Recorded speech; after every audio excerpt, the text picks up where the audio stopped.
Afternoon. Welcome to another episode of Phil John's VIP. I'm your host, Phil John. Thank you for joining me this fine afternoon. April 3rd, man. Yeah, we're already in April. We're already in spring. So, the sun is shining, the rain has passed. We've all had storms, so that's good. I'm so glad to be here. I see my guest coming on is already on, so you just can hit that request button and I'll bring you in.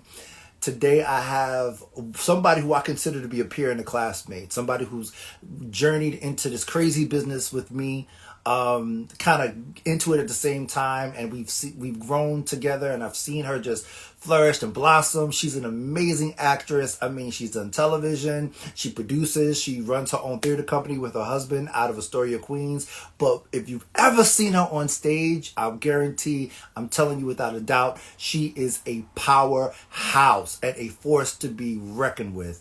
I'm talking about none other than Rachel McPhee. That's right. I'm bringing her on now. She's my guest, my second guest for season 7, the final conversations, and we're about to get into it. So without further ado, I want to introduce to some and maybe reintroduce to others Miss Rachel McPhee. Let me bring.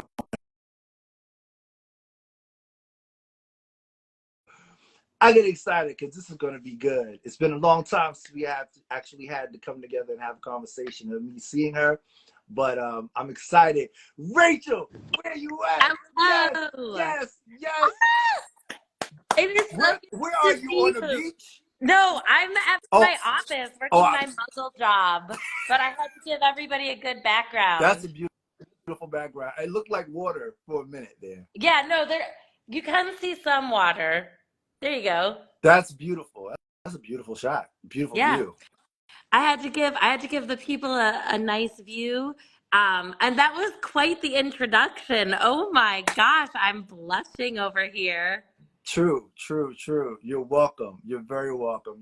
Thank you for you're one of the people who I always had in my mind that I gotta talk. We gotta talk. We gotta talk. We gotta talk because there's so many questions that I have. I remember back the first memory I have um is years and years ago. But now we're talking over 15 years ago, where we're all together. We're at the I think the new comedy theater, the new theater Oh comedy yeah, was right yes, on on like 36th Street. 34th Street. and Yes. and my first encounter with you is, as we all were doing that at that time, we rush in, we change clothes.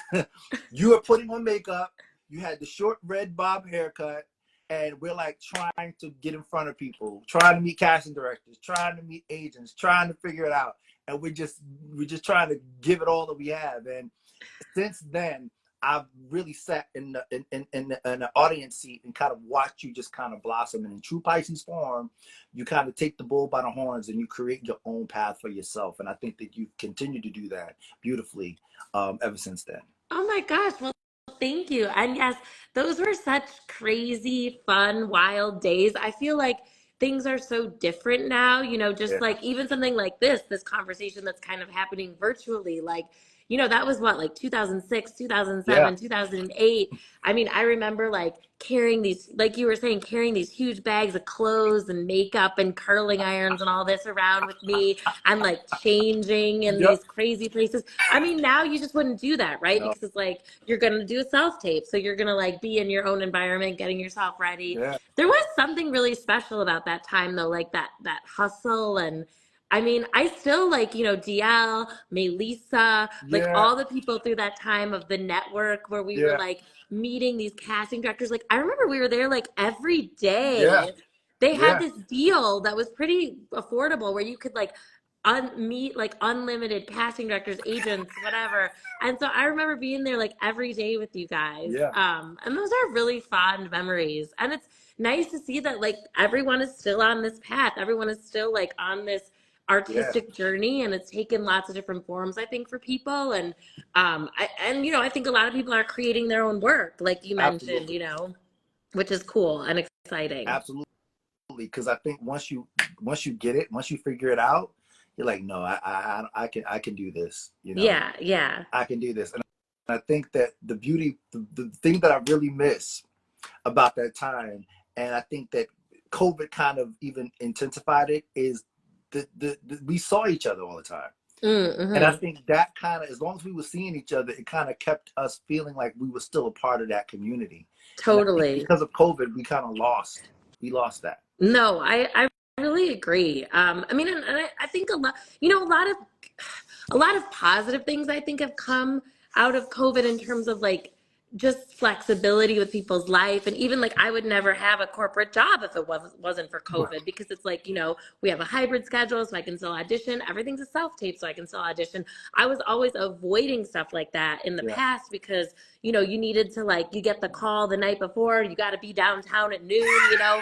So I'd be like, oh my God, I have to leave my babysitting job and then rush downtown and then go back and get these Right. kids. And, Right. you know, it was almost like you were so excited you got the audition, but then you were like in a panic because Yeah, you're that's like, how true. the hell am I going to make this work? Yeah. But that was also kind of the fun of it, I guess, too. So I don't know, but I totally agree with you of like, you know, even like I don't even remember the last time I had an in-person audition. Like Me either. maybe I think I had one actually recently, but even then it was like it wasn't a big waiting room of people. It was No. maybe like one other person. So again, you weren't seeing the like having that hi, how are Yeah. you? You know, we're Yeah. all in this together, community type feel. It's definitely more, you know, kind of like disjointed. So I appreciate things like this and you making the effort to reach broader people and have a conversation and et cetera, et Yeah. cetera. And I feel like it, I think, and I said this before, but one of the reasons why I started even doing this, I started doing it during COVID. And it's because I was looking at so many people that I knew that were doing so many amazing things. And I never got an opportunity to say, thank you. I see you. I'm proud of you. This is how your hustle impacted me. You know, Mm, this is mm. what seeing you do your thing, how that impacted me. And I think that we need to hear that. We need to share that with each other. I completely agree because everyone's journeys are so different and there's no one size fits all. It's no like if you do X, you're going to get Y and Z. It's like if you do X, you could get A, F, G, H. And it's interesting to see how everyone's paths play out. And that's one of the most frustrating, I think, but also cool things about this Yeah. business is the sort of you just don't know how you're what where things are going to take you. And I think you learn how to live, just live, Yeah. not even just chase the gigs, but just live. So, Mm. you know, I remember you as a single woman, and Yes. then you went to the Yes. UK and you Yes. got married, and then Yes. later came the baby, and that part of it all, it adds to who you are as a performer because it's you just living life. Yeah. I completely agree with that. You know, I think that so many people get caught up in like, I don't want to do XYZ.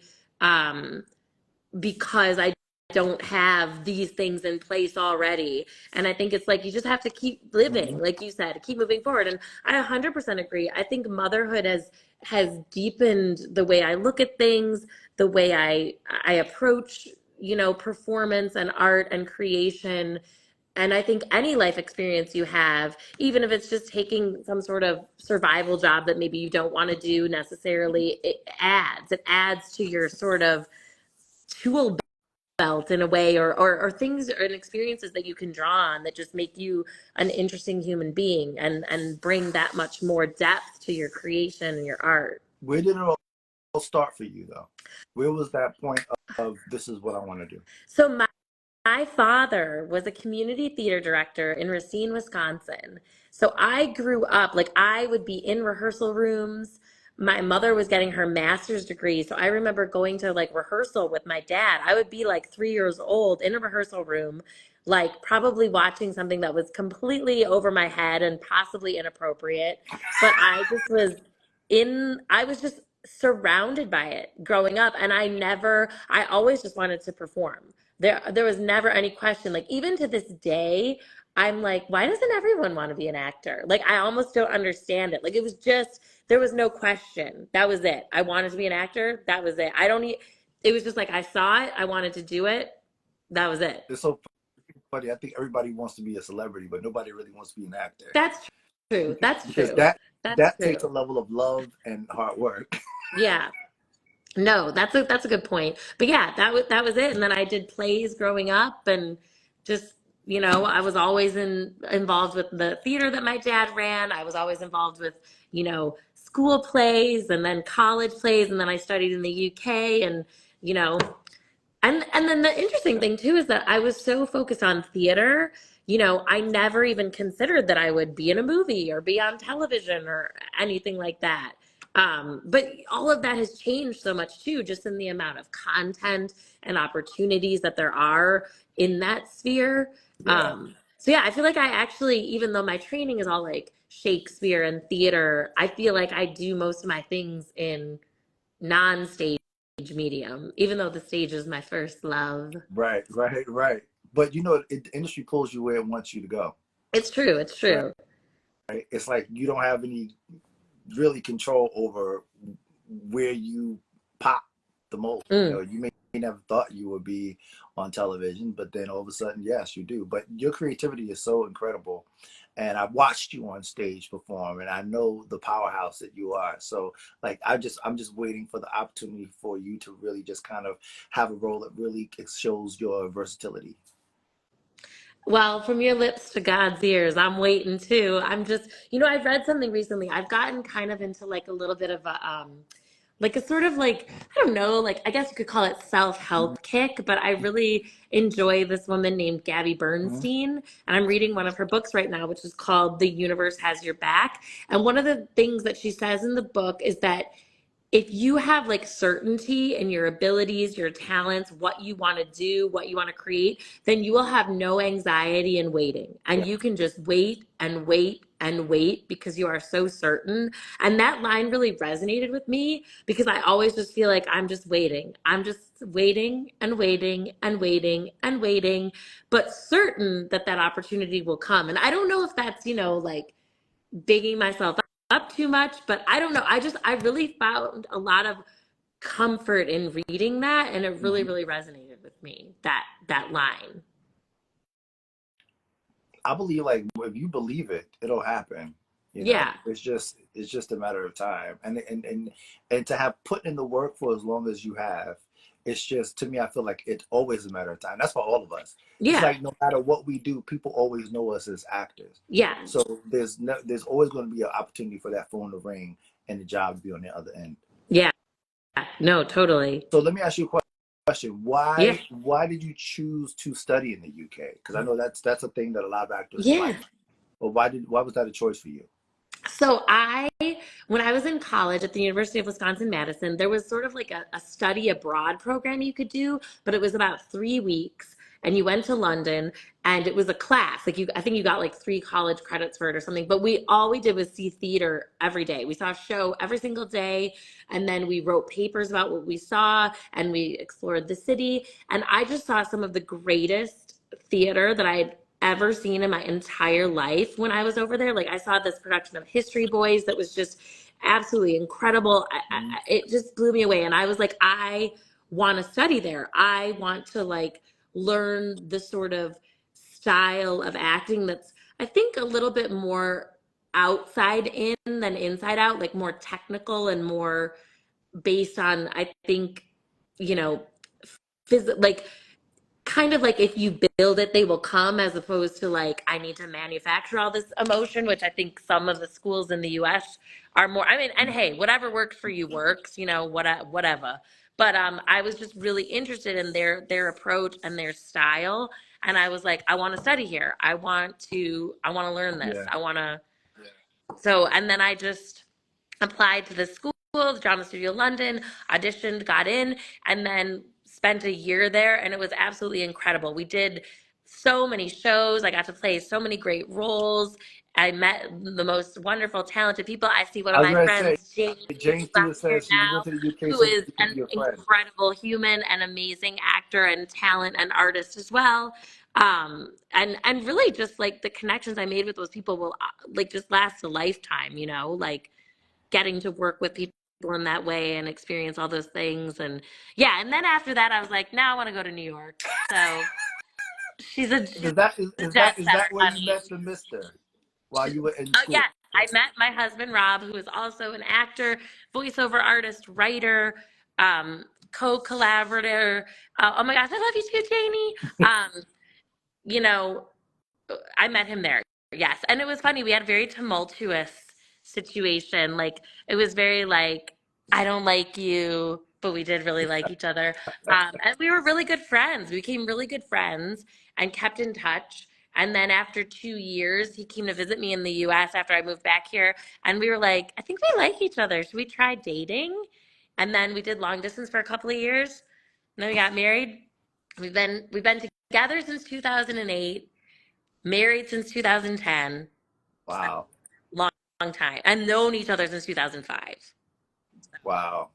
It's been a journey, but a good journey. Yes, yes, Um, yes. And I love I just had a friend of mine on before Easter. And one thing I told him, Charles Maceo, and I said, what I love seeing is like, I know you're an actor and I know that you're great. But one of the things that I think is the most beautiful part of the things that you share with the world is the love that you have for your wife and your children. And I say the same about you and your husband. That's part of that's the most beautiful thing I think that you share. I mean, the fact that you're a great actress is one thing, but then being able to share like the husband and the children and that life with the world is a beautiful thing. And it shows you that you are a person and a real person and not just someone who's like, look at me, I'm trying to get yeah. on television. Look at Well, me. yeah, because I mean, listen, at the end of the day, like any job or work or whatever, even though it is like a passion and a definitive part of who I am as being an artist and a creator, like at the end of the day, that's not gonna like give you a kiss at the end of the day. Yeah. When you're lying on your deathbed, you're not gonna. I hope I'm not sitting there going like, "Ooh, let me be Lady Macbeth one more time" or something. Like Right, that. right, right. It is about like the family, the connections you make in that way, and that is really important to me. And those are the things that truly matter. And again, like you were saying before, also enrich the performances that we give and the art that we create. Absolutely. So R&R Productions, when did that start for you? When, That started, let's see. what? Okay, so that started back in 2015. So Rob had been working on another project, another writing project, and it was a thing that took place in the 1930s. And so he was doing research about New York City in the 1930s. And he stumbled across this woman named Mary Shanley, who was a one of the first women to become first grade detective in the NYPD during the 30s, which is again not even like a thing I even knew. I didn't know that like women even did that at that point in history. So he then kind of got interested, and she was like an Irish redhead with like a bob haircut, and he was like, this kind of reminds me of Rachel. And so he kept reading about her, and she was this sort of like low level celebrity because she would like go on these crazy chases and like chase people through like Macy's and Midtown, and like she it was very fascinating.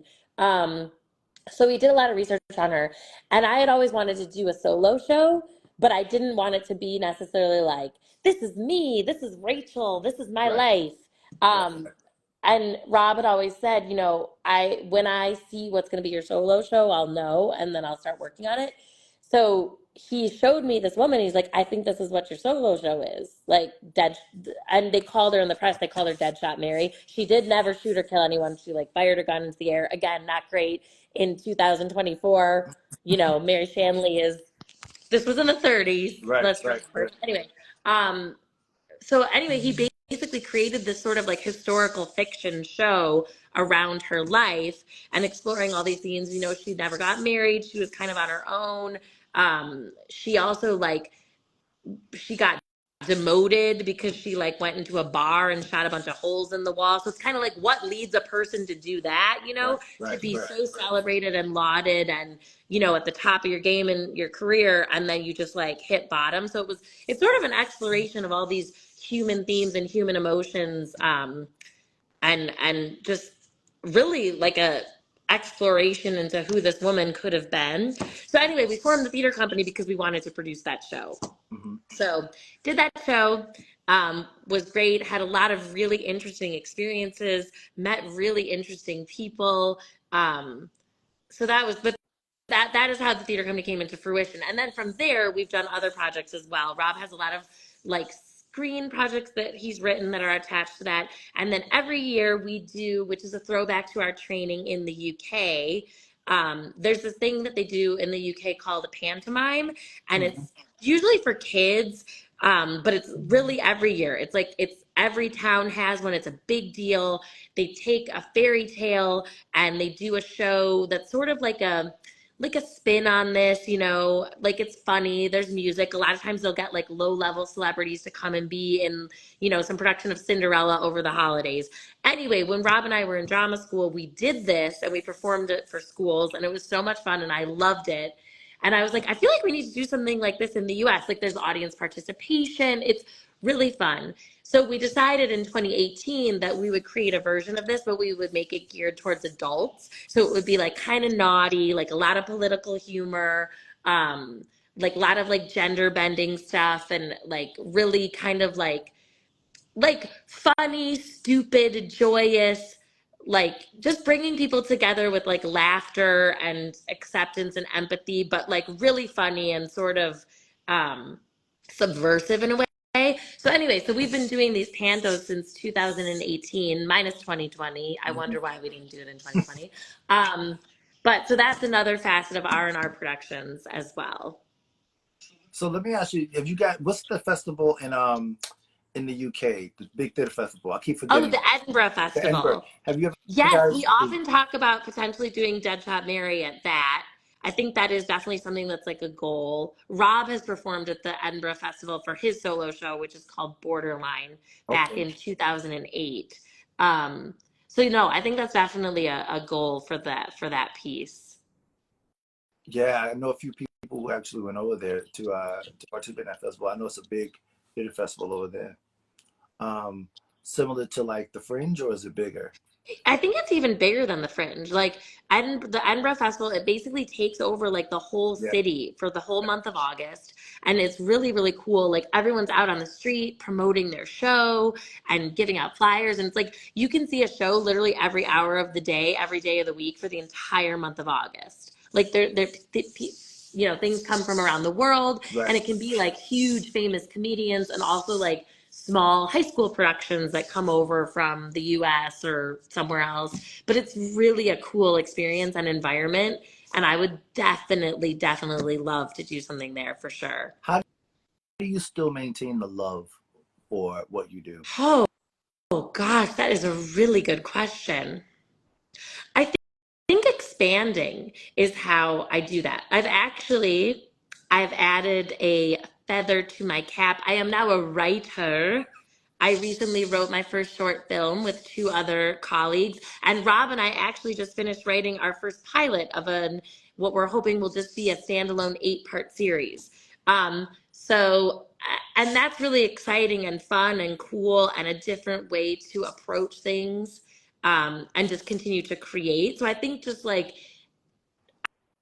I think for me, it's like, what can I do next in this industry? Right. Now I'm kind of like, maybe when I grow up, I want to be a showrunner. I don't know. Like, I think it's just like finding all the different ways. I know. I'm like, she's out here just doing the most.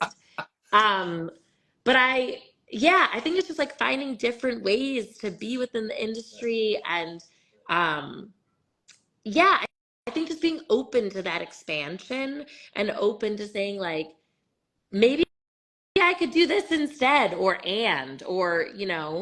and I think just trying new things or doing new things like that kind of reinvigorates the love of it Right. all.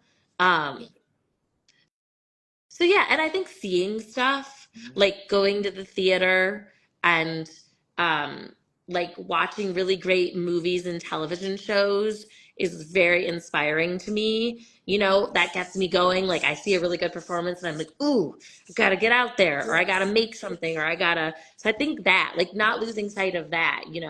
It's like taking time to watch something and enjoy it, and not watching it with like a critical eye, watching it for like enjoyment and pleasure. And yeah, I think that's what I do to kind of keep my love of a very tough industry.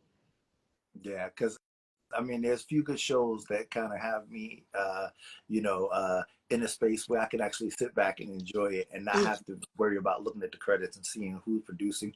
Yeah, no, Sometimes you do exactly. that. Or like, yeah, or like analyzing the writing, Right. or like, oh, that person did this or that, or yeah. I mean, it's can I be always hard to turn off know a your show brain is in that good when I way. can cut that part of my brain Yeah, off and yeah. enjoy. So where do you think we're headed post strike? Hmm. Well, I've been hearing lots of things that, I mean, after the strike, I got a lot of really cool Mhm. auditions, really exciting stuff. And I was like, ooh, yeah, woohoo, let's go, LFG, baby. And then it all just sort of like quieted down. And then I've kind of been reading things of like, oh, no one's really gearing up to do that much till 2025. So I was like, what? We've all just So been much. sitting here forever waiting. I don't know. AI kind of freaks me out. Yeah. Like, but I also think it could be a good tool. But I also like, obviously, we do not want it like replacing us or doing things that humans can do. We want AI doing things that humans don't want to Yeah. do. Like, I don't know. I mean, the industry has just changed so much. Like when I think about you and me back in 2006, 7, 8 in National Comedy Theater, which doesn't even exist anymore, Yeah. like the ways that the industry has changed. I mean, the recession, like happening around then, like all these theaters closing and everything. Do you remember Yeah. that? Like in I remember. 2008, and then like, and that was, I feel like when it became that like people who were on Broadway started getting like co-star parts and Mhm. stuff like that. You know what I mean? It's like I feel like there was a really big shift in the industry then. And then, and then obviously, like I think a really big thing that needed to happen that I've seen a lot of positive change from, though there's still a long ways to go, is like the Me Too movement Mhm. has changed things a lot, I think for the better.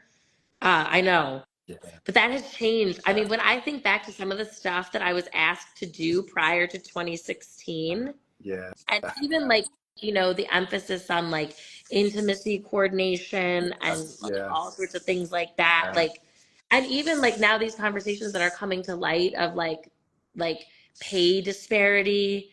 Quiet on the set. The Yeah, Hulu. yes, yes. Like, so it's good that these things are getting a light shown on them so that hopefully we can move past in a better way. Yeah. Um, and I definitely see some things in some companies moving in a positive direction, Mhm. but I don't know. This is like a can of worms topic, but yeah, I guess I'm just interested to see how the industry will continue to change. I mean, I definitely feel like we have so much of our opportunity, right? Like there's all these streaming shows and there's so much content. So that's a lot of opportunity to create and perform. But then I also worry about theater because like theater is becoming prohibitively expensive to go to and also to Mhm. make. Um,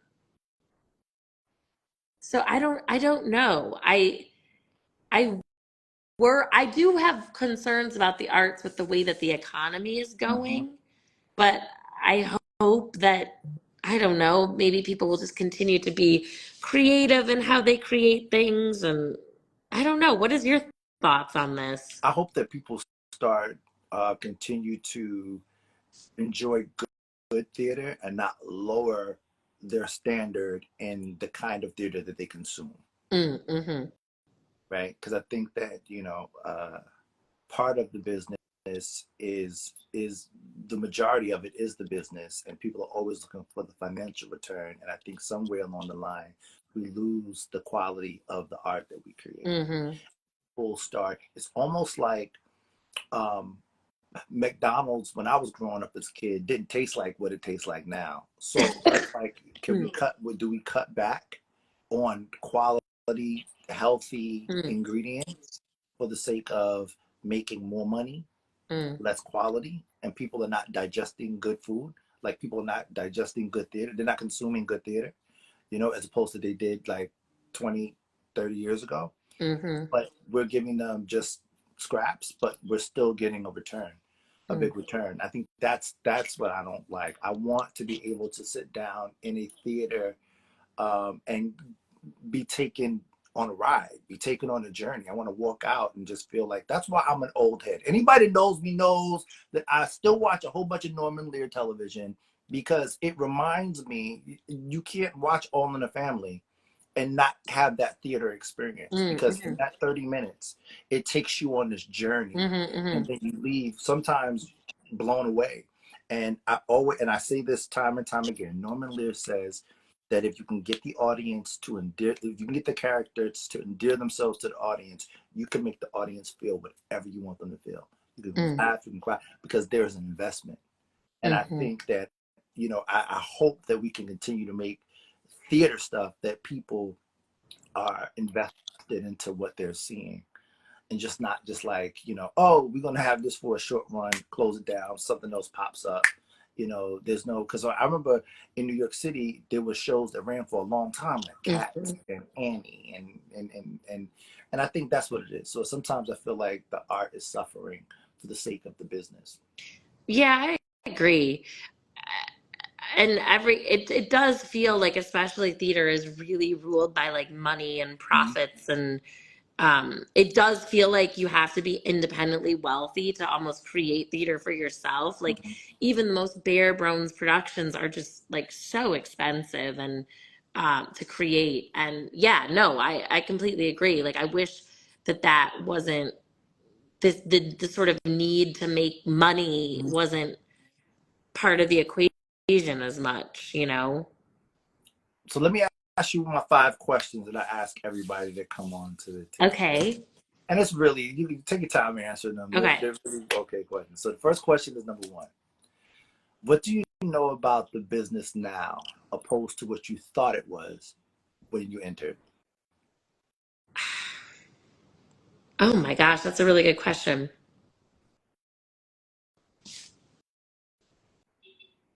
I think I kind of have said before, I think that like when I was first starting out, I think I thought that there could be like a clear path. Like I think I thought like if I get on this if I get this co-star, then I'll get a guest star, then I'll be a series regular. Like I thought that there was like sort of like a I guess linear Mm-hmm. trajectory. I didn't know that it was like forward, back, down, up, around, circle, here, there. Like I just Right, didn't consider that. right. I was just like, well, I'm doing my work and I'm working hard and I'm creating and I'm, always trying to learn more and always trying to be the best I can. Mm-hmm. you know, I think I've also learned that like there is a lot of luck involved Right. and things that are out of my control. Like all I can do is do the best I can, be as prepared as I can, be as pleasant as I can be to work with. And those are the things I have control over, Like I have been on the other side of the casting table and sometimes you can't even explain why someone doesn't get the Yeah. job. You know what I mean? It can even just be, I mean, and obviously we all hear the stories of like, oh, that person was really great for the role, but we needed someone with brown Mm-hmm. hair. And they don't think, oh, we could like put a wig or dye their hair? So I think Right. it's just the lack of control. I guess like surrendering, like learning to just be like, you know what? I'm going to put out the best audition I can. I'm going to do it for myself Mm-hmm. and serve the story that I'm seeing here. And create an experience for the people watching it, and that's all I can do. So I think yeah, learning that there's no linear, I guess, journey, and there's a lot that you don't have control over no matter how hard you try. What advice would you give your 19-year-old self? Oh my gosh. I would be like, girl, learn how to like be a yoga teacher or like do massage or like design websites or be an accountant or do something that like can make you a good Right, wage, right, but right, be like right, very flexible. right. I think honestly, I think students in training need more advice like that, Yeah. like more practical advice, because here's the thing, like even my work now, they say stuff to me like, oh, what would happen if you got on Broadway? You would leave us. And I was like, honey, I'd probably just take a leave of absence during the rehearsal. And then when we're up at night, I just work during the day Right, because I don't know how long this thing's going to right. run. And I got a kid and you know what I mean? Like, so I think just like the practicalities of just finding ways to survive and be comfortable. Because that's the thing is like, if Yeah, I think I would say that to myself of just like finding some sort of steady, stable way of making an income that you have control over that, Yeah. can support you during the times when, you don't have an acting job or whatever. That reminds me of something that Marla Gibbs said. I didn't know that Marla Gibbs, when she got the role of the maid on the Jeffersons, that she was still working at the airlines, Wow. and she would would go to work at night and still go to work. And I think one of the producers, I think maybe the third season, said to her, he said, Marla, you still working, the full time job? And she said, are you going to pay me enough to quit? Here we are. Yeah, yeah, So yeah. So yeah, it's one of those kind of light bulb moments where you're like, oh, okay, so this is real. yeah. People do have to maintain. This is so unpredictable that we don't know what's going to happen from the industry. Yeah. And I think also just telling yourself that that doesn't mean that you're like any less than. It's just the way that the industry is, We're not in a country or society that's like, "Oh, you're an artist. Here, take a yearly stipend to do your art and create and like Right. give those things to humanity that you do." Unfortunately, we're in this capitalistic society where Yeah. you got to fend for yourself and um so yeah, I think just like, yeah, I think just being like, that's okay if you have to do that, And I think the strike actually shed a lot of light on Yep. that. That I know that I had people that were like, oh my gosh, I view that person as like the top of their career Hmm. and really quote unquote successful, but like they're working other jobs. Um, and that's probably a broader problem within the industry that needs to be discussed or societally in terms of the economic structure for artists. But yeah, I think I would say that to Yeah. myself, like be a massage therapist or something. What would you want your legacy to be? Oh my gosh, these questions. I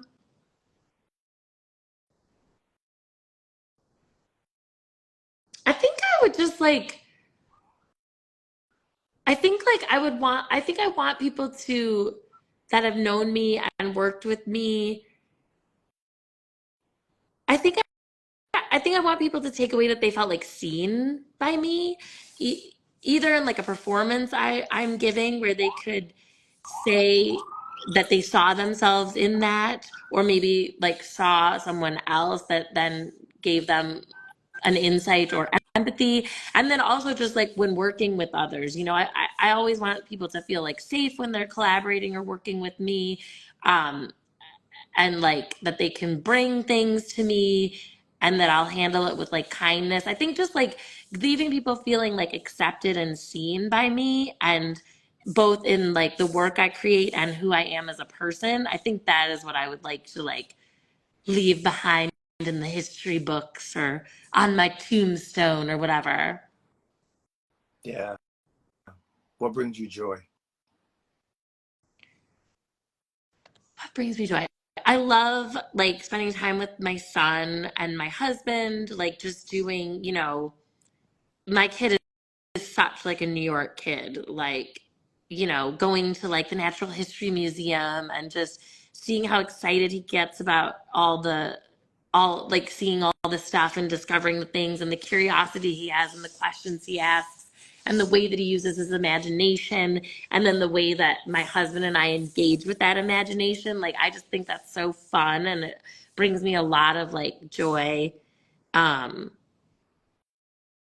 yeah, I think, and then, spending time with like friends and family or,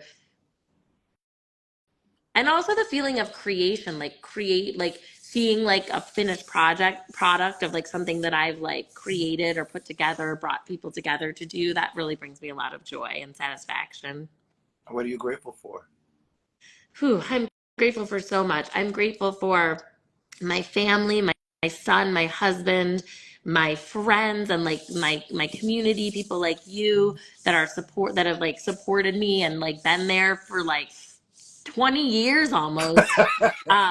Friends from the past. Oh my gosh, Jane is leaving such sweet comments here Yeah. that I always carry with me and that are always supportive.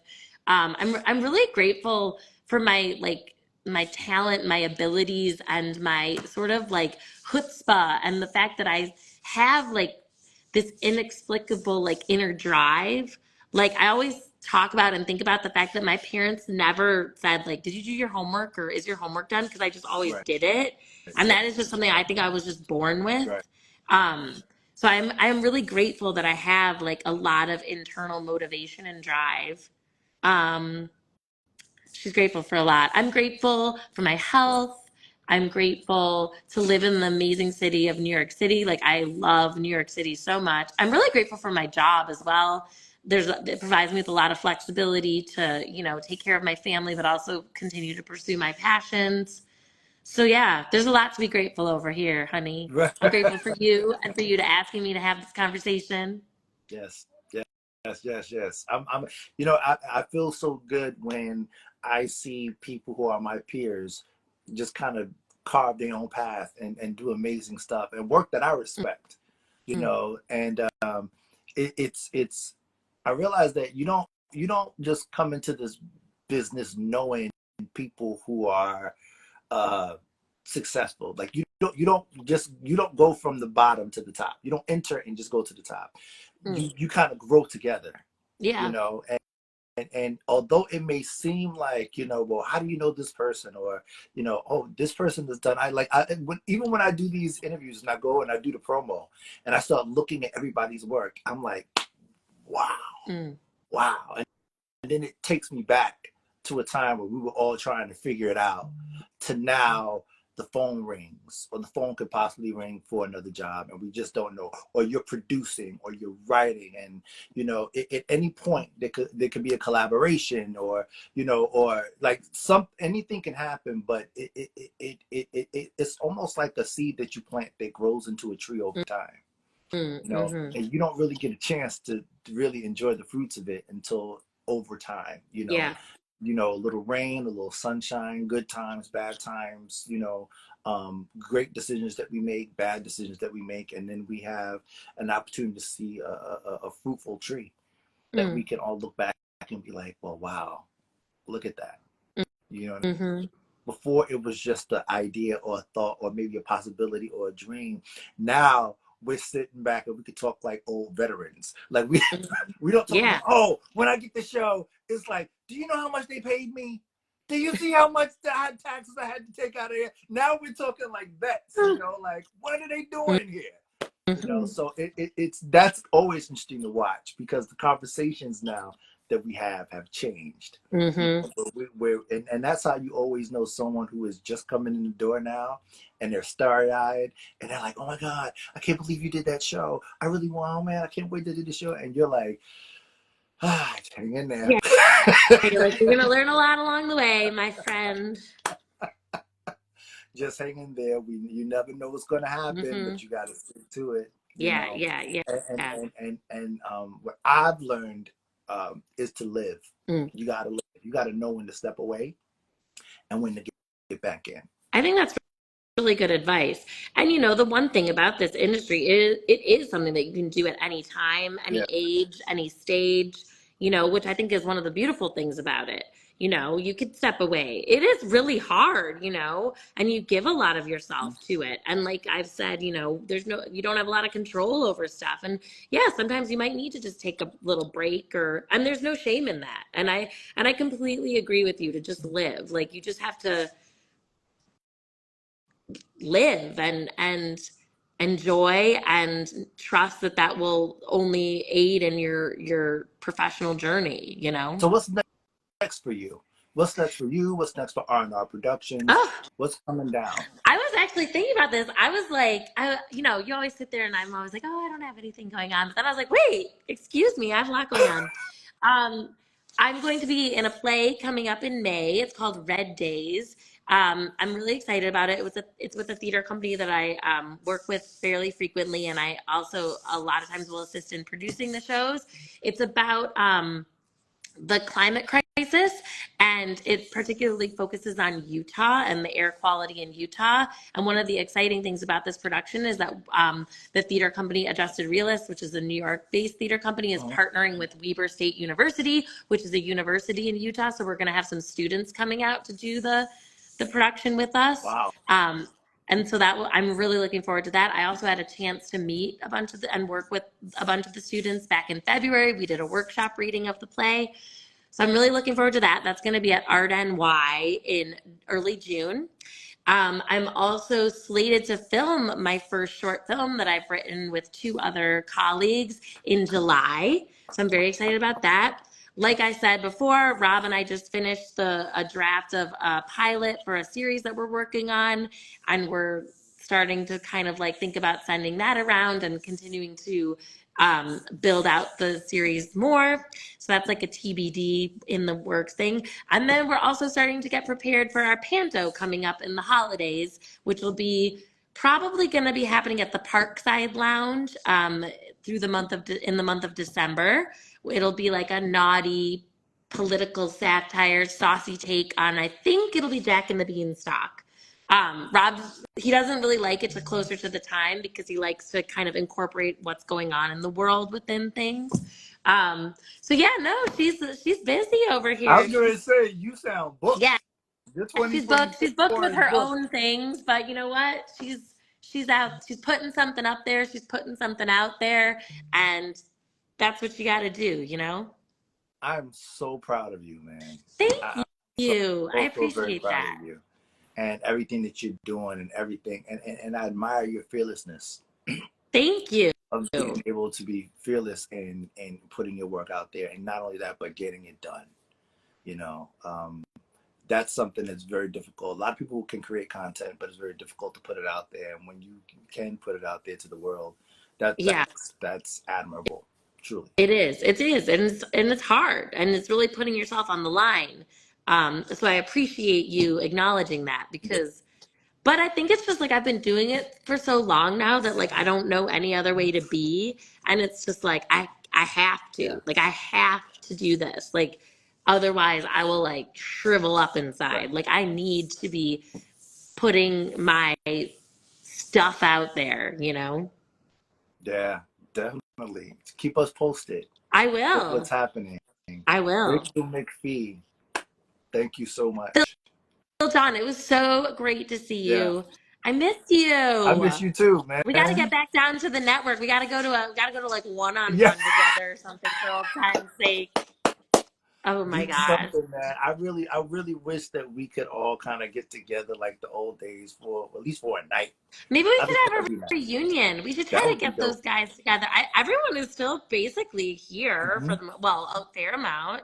We should make that be like a summer goal to do I was like a gonna little say, yeah, reunion. like a summer cookout at a park. Yeah. You know, I'm Can down. like relive the glory days. I'll bring a couple of outfits to change I, into in a bathroom just to I, maybe do some I was cold just talking about readings just to the Starbucks. Like Starbucks back in the day. A Starbucks bathroom back in the day was like your best friend. That was the changing room for I everybody. know you were like, I gotta change into this look for this audition, then I gotta do this look for that audition, then I gotta go back to work. So, no, I'm sure people thought like all of us were like insane, Yeah, like rolling in there with some huge, practically like yeah. suitcase. Like honestly, I used to carry around so much stuff with me during the day that I had like shoulder issues for years Oh yeah. that actually only recovered during COVID because I wasn't going anywhere with a huge Wow. I can bag believe of it. like and I would have like different shoes. I would have like boots for this, high heels for this for the I mean, that was I like believe it. what that was, but everyone did. I remember Yeah. like I know, Carrying bless big the Starbucks bathroom. backpacks on you. I feel like that's probably why so many Starbucks now in New York City they don't even let To you in get the the bathroom, I bathroom. know. You can't get in. It's You locked. can't get in. They're like, oh, they're gonna be in there for like 15 minutes getting ready for their Oh audition. no, no, no. Well, thank God now we are on to a lot of virtual auditions, Yeah. which is Oh my good. I God. was against it for a while. Like I was anti self tape, but then I kind of had to, make my peace with it. Yeah. Yeah, there's plus and minus points to both. Like, Yeah, yeah. Well, enjoy your day, my you sister. I thank too. you so much So great for to see you. yeah, Thank you for the invite. Nice to catch up. Glad you're doing absolutely. well. You are Thank amazing. And you. I'm gonna make this summer cookout happen. Let me know. I'm there. Okay. Yeah, Astoria or the city. I don't. No Yeah. All problem. right. All right. I'm gonna text me Lisa. We're gonna get Oh yeah, something going. that's the Yeah. one. Yeah. She's good at organizing. All right. Have a good one, Bye. Rachel. Take care. Take care. Mwah.